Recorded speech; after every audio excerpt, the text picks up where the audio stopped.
Hey everyone, welcome back to Prime Comments. Yes, I know, late night edition at this point, but that's all right. I just had a lot of stuff going on today, and yeah, I'm still responding to your comments, so let's get right into it. The first comment we're going to talk about from this past week comes from the channel update. New studio, new sets, audio changes, Patreon, and more. And this comes from the 8 Thark. And he says this: "Great video, Nate. Keep up the good work. All the improvements. Can't wait to see them in the future videos. Your rants, however, they just sound like you're venting your spleen to the world. I am not arguing with their existence, as long as you clearly label them as a rant. Just remember, not every time you feel wronged by Nintendo is everyone else at fault. I remember a couple of times I felt wronged by Nintendo, and you replied to my comment and set me straight. Did that make the fact I ranted wrong? Not at all. It's always good to let your frustrations out. However, I was not closed-minded with my rant. I listened to your advice and I learned from it and realized you were right. I was not 100% closed-minded, saying my opinion can never change unless it's Nintendo or a AAA developer speaking out. I was open to your advice and I thank you for it too." So I think this comment comes because in that video I mentioned the difference between my discussion videos and my rants, because my rants are generally a strong stance I have that's very, very difficult to change if possible at all.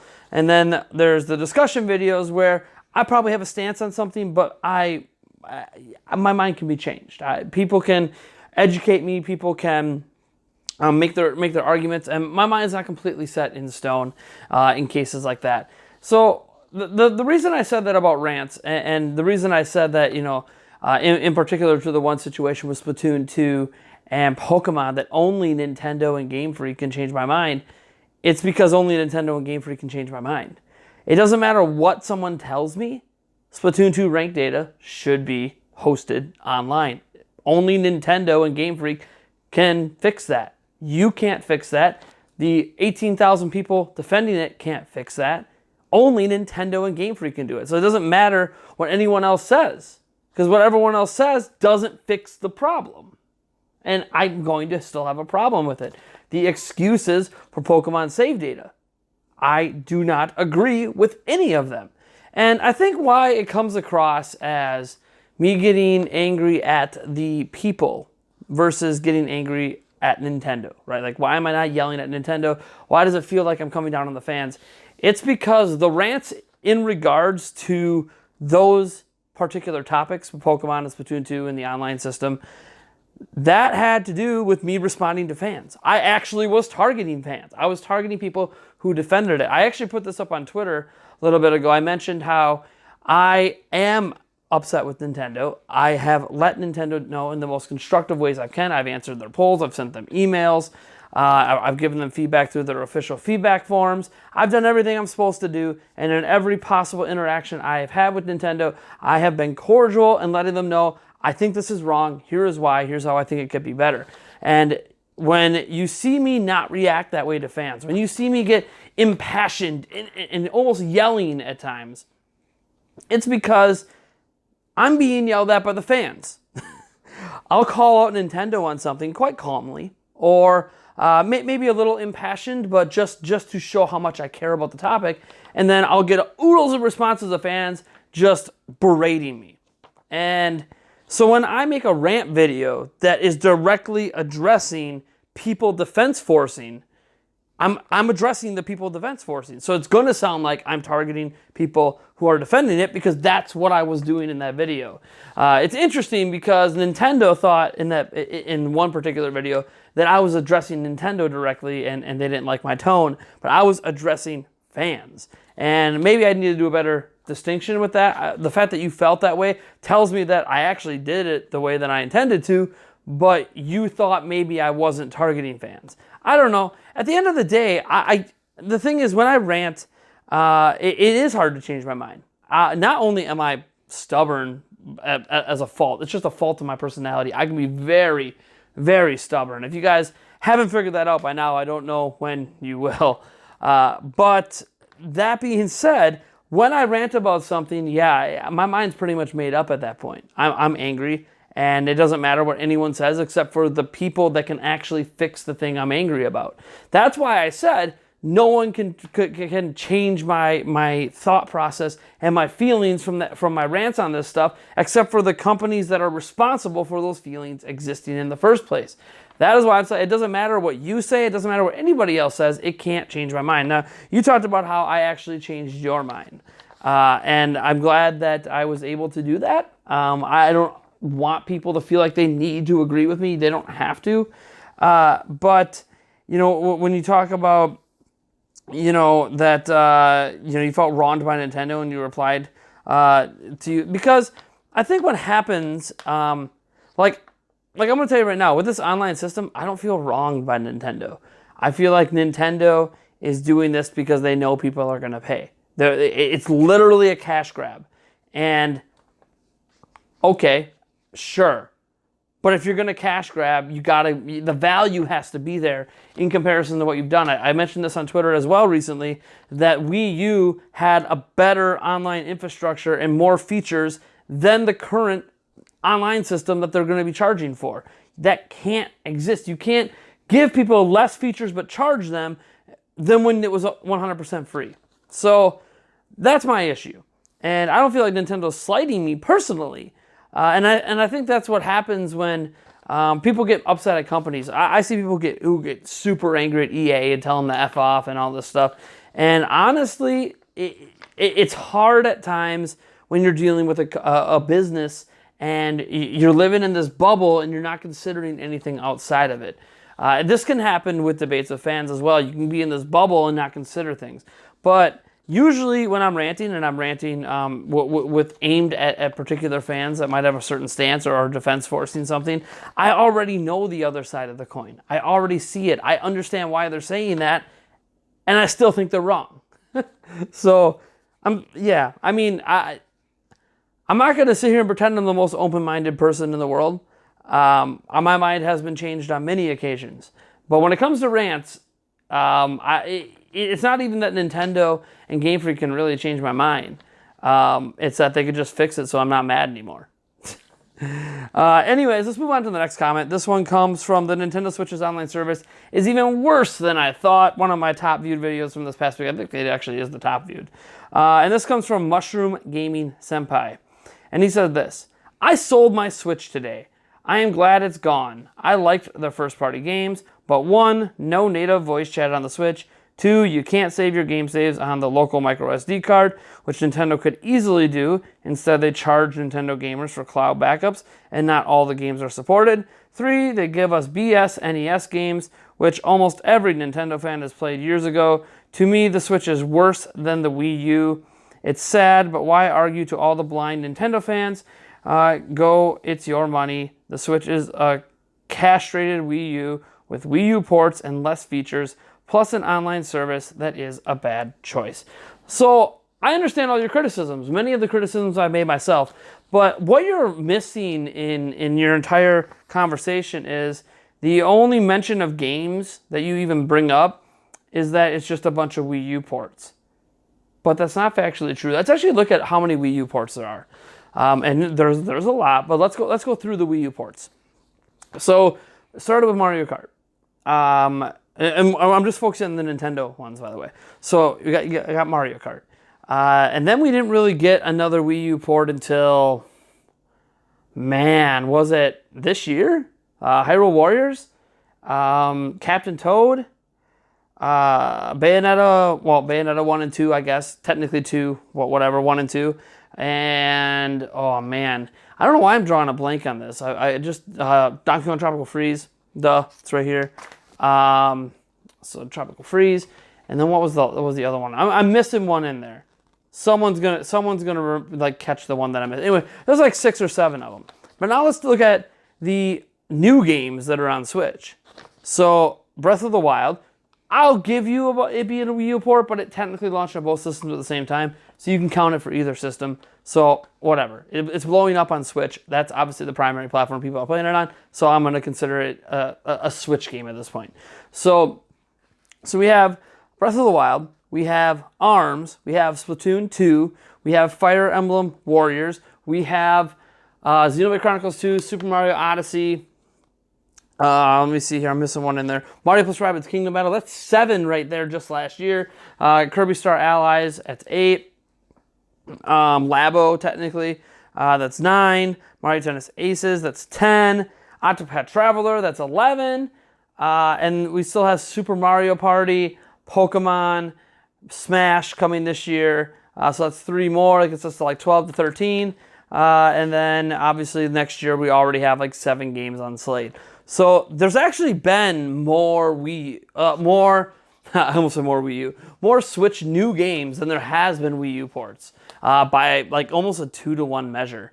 The reason it just doesn't feel that way is that most of the Wii U ports came this year, while a lot of the, over half of the exclusives came last year. So that's where the balance feels off. There wasn't a ton of Wii U ports last year, but there was a lot of new games. There's a ton of Wii U ports this year and a lot less new games. So that's where you're getting that feeling from. It's just like, this time last year you didn't feel this way, but you feel this way now because of the way the realm is shifting. But even then, technically there is more new games. So when you talk about how, like you're glad you're glad you got rid of your Switch because of X, Y, and Z, all of this is stuff that's an aside to the games. Like, yes, we want game save backups locally. We also want them in the cloud. We want both.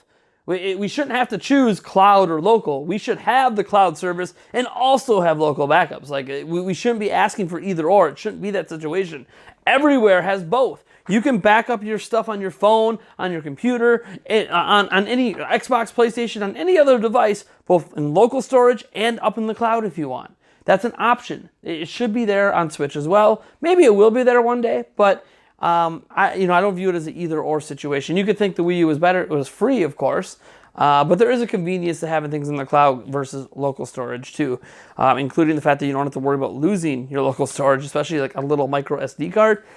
Especially if your backup's on the micro SD card that's inside your Switch, and then you lose your Switch, that backup's not going to do you any good. You have to actively want to keep active backup files separate and keep that micro SD card safe. So, I mean, there's a lot of ins and outs here, positives and negatives to both approaches. Obviously, the biggest one being that not every game is supported by the cloud system. The thing is that while I don't like what Nintendo's doing with this online service, how can I deny how amazing the Switch is? I can't. I mean, it starts with the games, of course. It has so far a lot of like my favorite games that I've played in the past decade. But, when you talk about how, the Switch is a castrated Wii U, how is it a castrated Wii U? What about it's castrated? The Switch is the ideal of what Wii U probably should have been back in 2012 if the technology was there to do it right. Like Wii U felt like an experimental system to get us to Switch. That's what it feels like. Because what Switch is it's the gamepad, but better, and the entire system in it, so you could dock it or take it with you. It's beautiful. It's got amazing local multiplayer. Yeah, I'm not the biggest fan of using the Joy-Con sideways, but you know what? I've done it with my kids, and I don't really have much complaints. It works. I've done it with my fiance. It works. So there's so many different ways to play, so many different situations to play it in, and you have some of the greatest games. I mean, just last year, 2 of the highest rated games of all time came to Switch in Super Mario Odyssey and Breath of the Wild. We're at this point where, as upset as we can be about this, and I've been at the forefront of being upset at how this online is being handled, that I'm going to be buying and paying for in a few days, like most of you, it still doesn't take away all the amazing things of Switch. The portability, the convenience of TV mode and docked mode, the amazing games, having games on cartridges. While some view that as a negative, it means I don't have to install the games locally, so I get to save on local installs, unlike with PlayStation and Xbox. Yeah, we end up still needing a lot if you buy all the AAA games because they're not using like the biggest carts because of money reasons, but whatever, I digress. Still, some of the data is there. I bought NBA 2K19. Technically, even though there was a 25 gig download and install on my system, it takes up less space than NBA 2K18 did, the full digital version. So I actually got some of my data back by getting rid of NBA 2K18 and buying the physical NBA 2K19, despite the fact that the overall file size is bigger, because like 7 gigs of that game is actually on that physical cart, and it doesn't like download it off that card and put it on your platform like it does on every other system. It's not really downloading; it's installing. But yeah, I don't know. Like I get why some people might boycott the online service. I get why some people might be frustrated right now with the lack of the new games beyond Octopath Traveler that came out in July. Unless you're really into Mario Tennis Aces, which has the best Mario Tennis gameplay ever. It really does. It just lacks in content. I'm very happy with the Switch.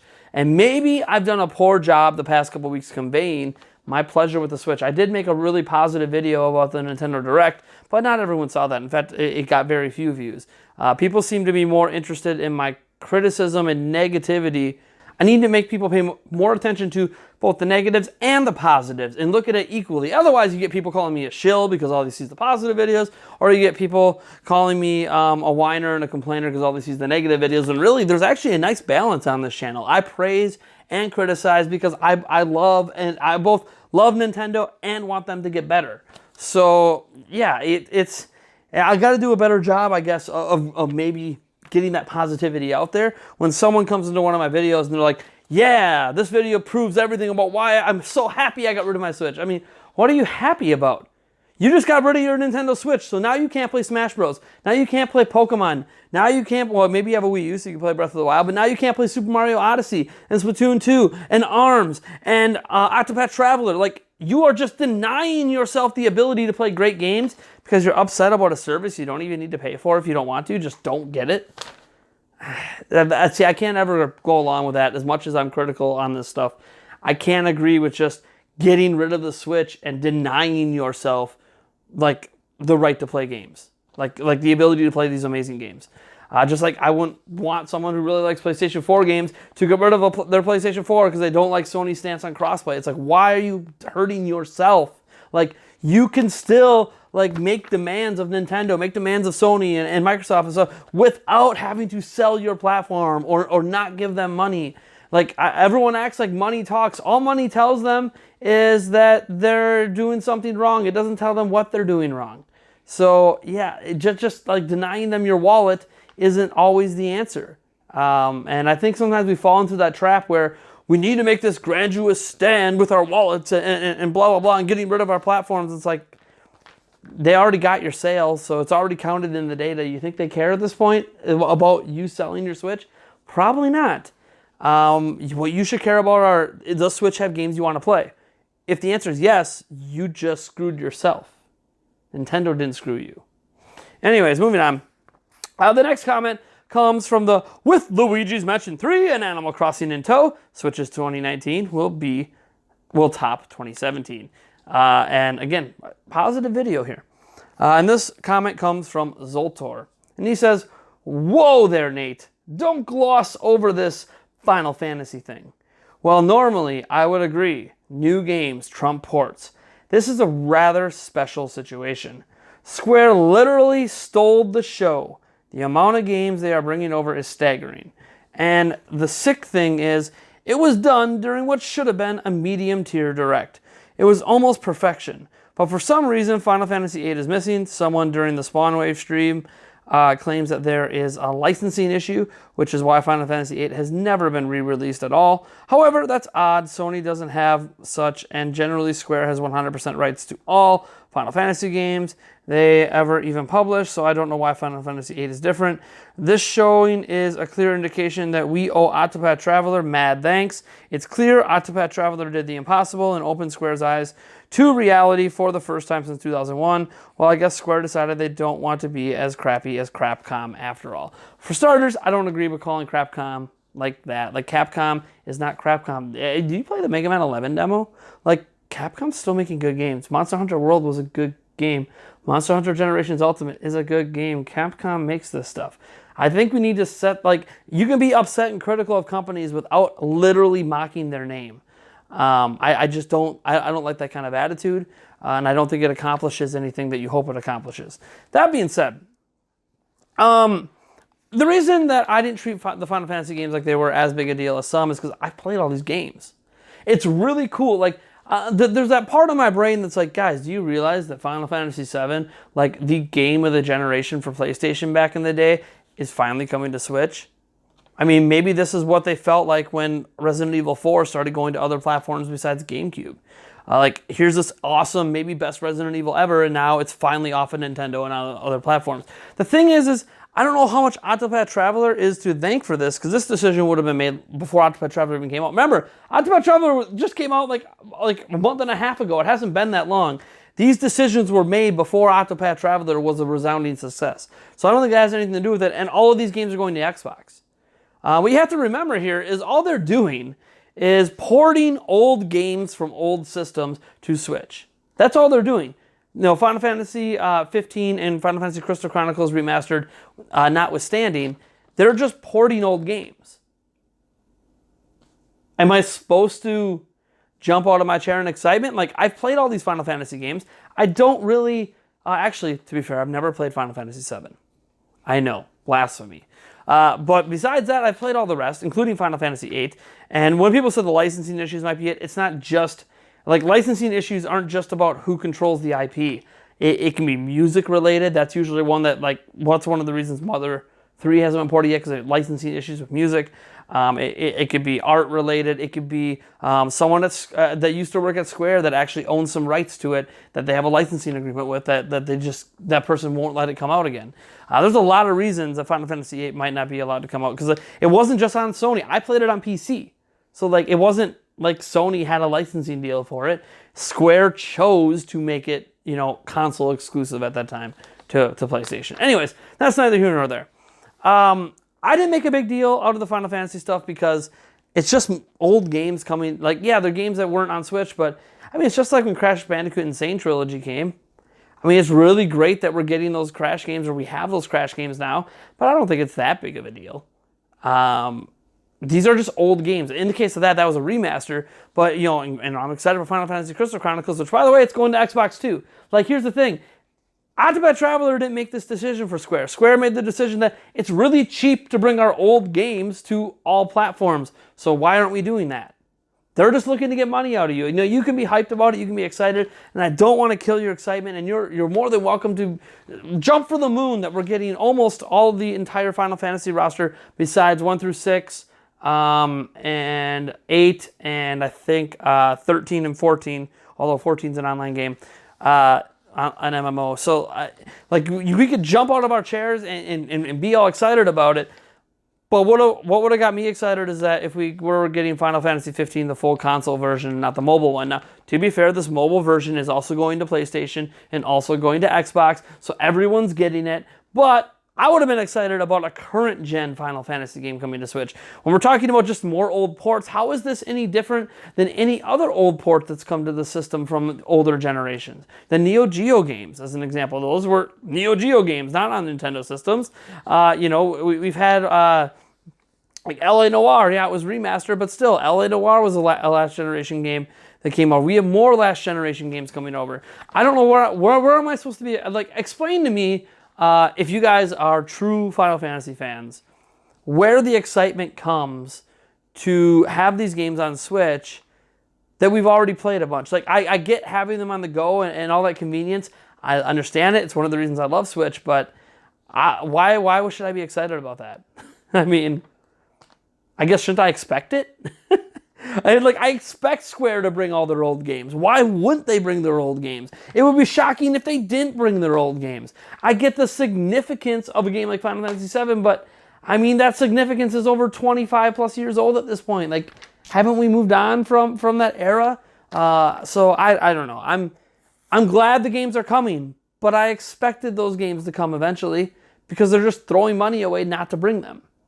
So, I don't know. I didn't spend a lot of... here you go. I spent a lot of time talking about Final Fantasy now, but... and I love the Final Fantasy series, but like I've played all the games. So, besides 15. I haven't deep dove into 15.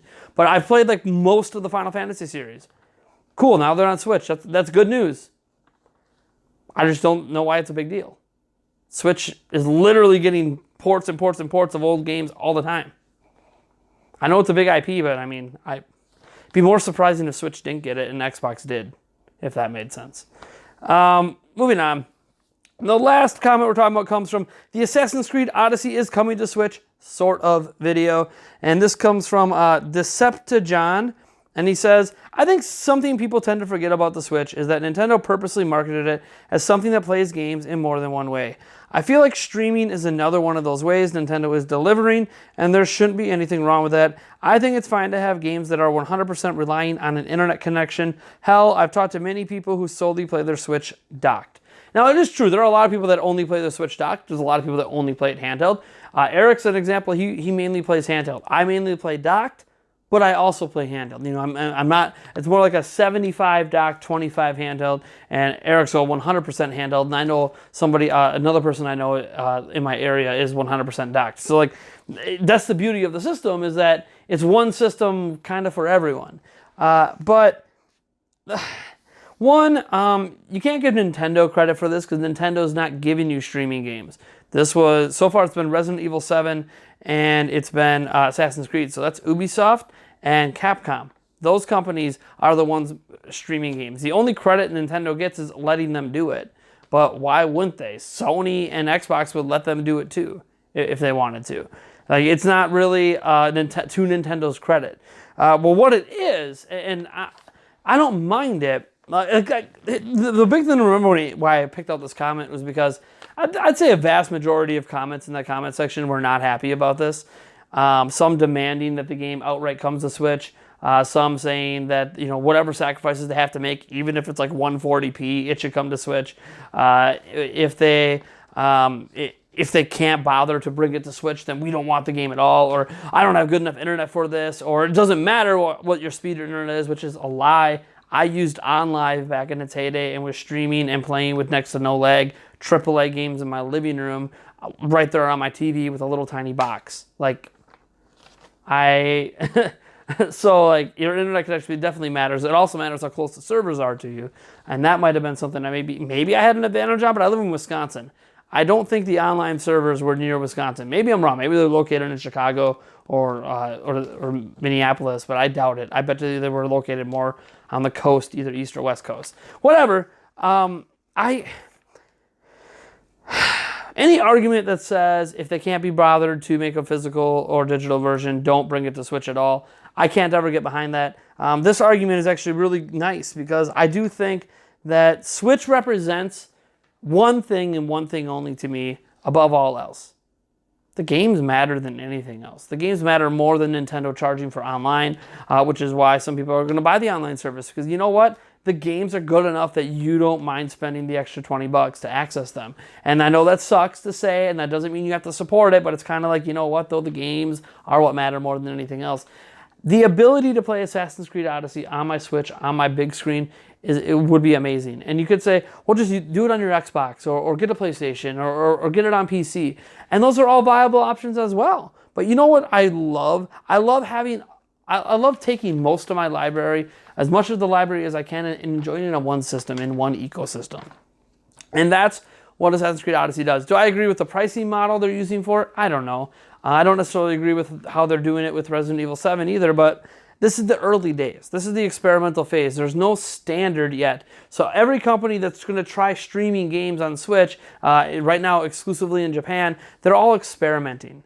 We don't know where that's going to end up, but the pricing models are going to vary widely until someone comes along, maybe it's Xbox this next generation, and normalizes streaming and creates a Netflix-like service, which they kind of already have with Game Pass, but you still download and play the games locally. We haven't seen anyone do it with streaming yet.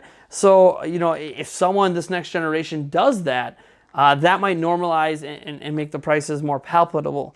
Maybe it's just you have access as long as you pay a monthly fee for the overall service, like with Netflix. Or maybe you pay $10 a month and you can just play the game all month long, and it's up to you if you want to renew it. Like, some people are criticizing that you pay $60 for the game, but you can only play it for 2 years, and it's like, rent the game from GameFly and tell me how much you pay for that over 2 years. So it's, I don't know. I think that right now it's very experimental, and I'm glad that it's happening. And if this is the path that gets us all AAA games on Switch, let's do it. Let's build that infrastructure out and let's make it possible worldwide. That doesn't mean I want every AAA game to be streaming, or heck, you could have Doom Eternal stream, or you could buy the physical version. There's going to be some games that make sense to make physical versions of and some that don't.